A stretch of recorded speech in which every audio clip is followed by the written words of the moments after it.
manology, or advice about men from a male perspective, is, for the most part, absolutely useless. It's basically groundless pop psychology that anybody can peddle to you. Ladies, you have to understand this, that most men don't know anything about men, most men don't know anything about women, and most men don't know anything about relationships. Think about it. Generally, we're not taught how to keep the girl, we're just taught how to get the girl. It's not until we get into a relationship that we can't see ourselves without that we then begin to explore learning how to keep the girl. When we get really afraid of losing her, now we're scrambling for those answers. Now, the reason why I bring this up is because with so many people offering so much advice and so many answers and so many packages and solutions and books and yada yada yada, with so many people offering all that stuff, the question is,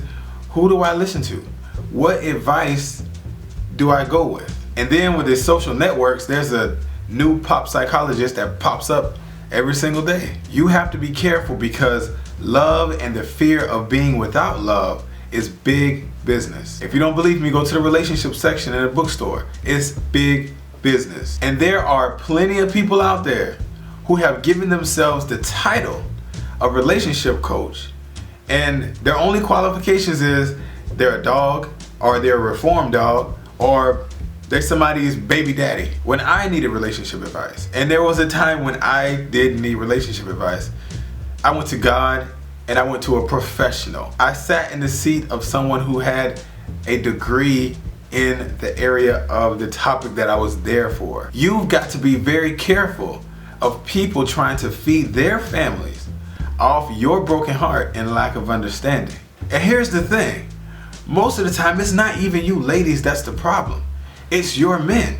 Your issue is you choosing these men and choosing to wait for them and choosing to be with them.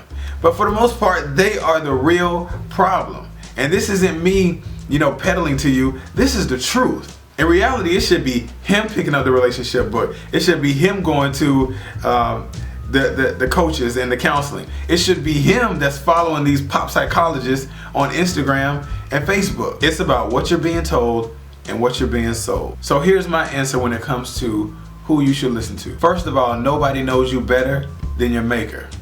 When you take your problems to God after the mess has been made, you've made him your janitor, when he deserves the spot as your leader.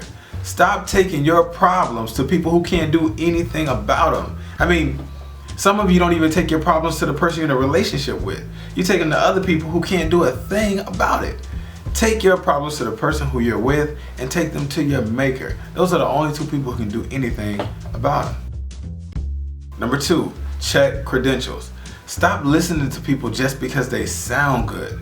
I can go in the mirror right now and say, hey, you have $10 million waiting on you in the mail. It sounds good, but it's pointless if it's not accurate. On all ebooks, online bookstores, and dream4.com. This is the anti-pop psychology book that you need to get right now. Hotel.